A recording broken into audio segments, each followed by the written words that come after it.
মধ্যমগ্রামের বিরেশপল্লীতে নৃশংস হত্যাকাণ্ডে উঠে আসছে একের পর এক চাঞ্চল্যকর তথ্য। যেটা জানা যাচ্ছে যে ফাল্গুনী ঘোষের মা আরতি ঘোষ তিনি নার্সিংহোমে কাজ করতেন, আর সেই কারণে ছুরি কাঁচি চালাতে তিনি অভ্যস্ত ছিলেন।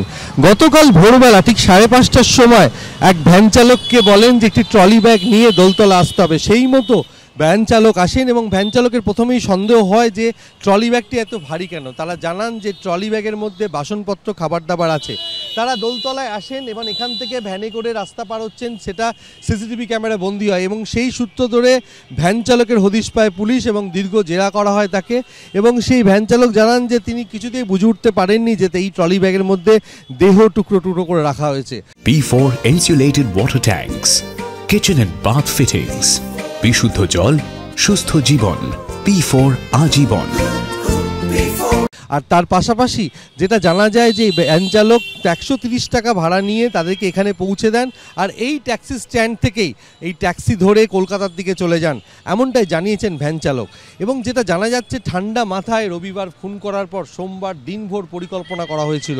প্রথমে একটি ছোট ট্রলি ব্যাগ নিয়ে আসা হয়েছিল, তাতে দেহাংশগুলি দাঁ ধরায়। পরবর্তীকালে বড় ট্রলি ব্যাগ নিয়ে আসা হয় এবং সেই ট্রলি ব্যাগ বন্দি করে নিয়ে আসা হয়ে গেছিল। এবং ভ্যান চালক কোনোভাবেই টের পাননি যে এই ট্রলির মধ্যে দেহাংশ রয়েছে, এমনটাই জানিয়েছেন ভ্যান চালক রাধানাথ হালদার। আর এই মুহূর্তে মা এবং মেয়ে দুজনকে জিজ্ঞাসাবাদ করছে কলকাতা পুলিশ।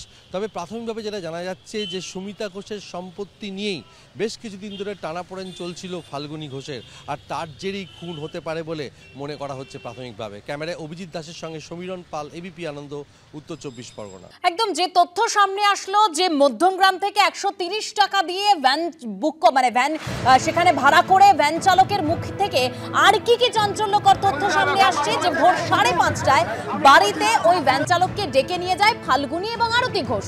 দোলতলায় তাদেরকে ছেড়ে দিতে বলা হয়। বাড়িতে গিয়ে ওই নীল রঙের ট্রলি তোলেন ভ্যান চালক।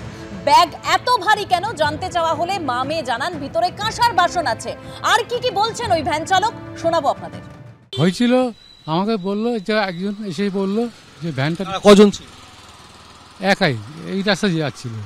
উনি বললো যে ওখানে দাঁড়িয়ে আছে লোক, ওরা যাবে দোলতলায়। মেয়ে না মা? দুজন লেডিস। হ্যাঁ, বলে ওখানে দাঁড়িয়ে আছে। আমি গেলাম, বলছে দোলতলা যাবেন? তাহলে হ্যাঁ, চল ওঠেন। বলছে আমাদের ট্রলি ব্যাগ আছে, নিয়ে যাব। ট্রলি ব্যাগে কি ছিল তাই বলতে পারছি না। কি রঙের ট্রলি ব্যাগ ছিল? নীল রঙের। ট্রলি ব্যাগটা কার হাতে ছিল, মেয়ের না মায়ের? ট্রলি ব্যাগটা কোথায় হাতে ছিল না, তখন কারোর হাতে ছিল না, রাখা ছিল বাড়িতে। বাড়িতে গেলেন আপনি? ওই বাড়ির গেট পর্যন্ত গেছি, ওরা নিয়ে আসলো, তারপর তুললাম। আপনাকে বাড়িতে ডেকে নিয়ে যায়? হ্যাঁ, বাড়ির গেট পর্যন্ত। মেয়ে ডেকে নিয়ে যায়? ও দুইজনই ছিল। ওরা বের করলো, বের করে তুললো, আমার ভ্যানে তুলে দোলতলায় গেলাম। আপনি কি করে জানবেন? ব্যাগ গেছে। কোথায় যাবে বলেছিল? দোলতলায়। কটার সময় সেটা? এই 5:30 থেকে 6টার মধ্যে, ভোরবেলা। তারপর নিয়ে গেলাম।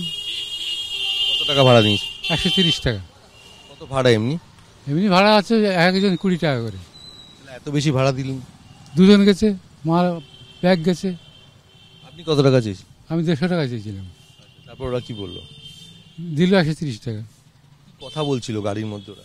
কি কোনো কথা বলিনি। ভ্যানের মধ্যে কোনো আলোচনা হচ্ছে না? কোনো আলোচনা নেই। মাল লাভিতে আমি চলে আসছি টাকা নিয়ে। এরপরে আপনি কি করে জানলেন? আমি জানলাম পরে। কে যোগাযোগ করলাম? ওই একটা ভদ্র থানার ভদ্র। আপনাকে জিজ্ঞাসা করেছি? না, আমাকে জিজ্ঞেস করলে কী ব্যাপার। আমি বললাম প্যাসেঞ্জার হিসেবে নিয়ে গেলাম। অনেকের হাতে তো ট্রলি ব্যাগ থাকে, সেই হিসেবে আমি নিয়ে গেছি। নিয়ে গেলে আমি দিয়ে টাকা নিয়ে চলে এসেছি ব্যবসায়ী। তখন জানতে পারলেন যে ওখানে দেহ ছিল? না, তখন জানি না।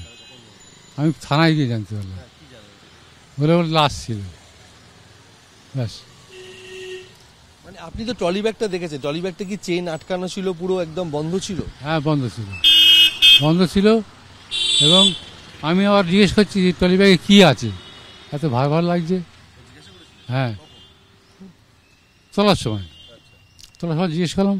বলছে আমাদের থালা বাসন আছে, কাঁসার থালা বাসন আছে, কাপড় চোপড় আছে, টিফিন আছে। এই আপনার সন্দেহ হয়েছিল প্রথমে? না, হ্যাঁ ভারী ভারী লাগে, ট্রলি ব্যাগ তো ভারী না। আমি ওইটুকু জিজ্ঞেস করেছি ব্যাস, ওরা ওই বললো, তারপরে ওই পর্যন্ত।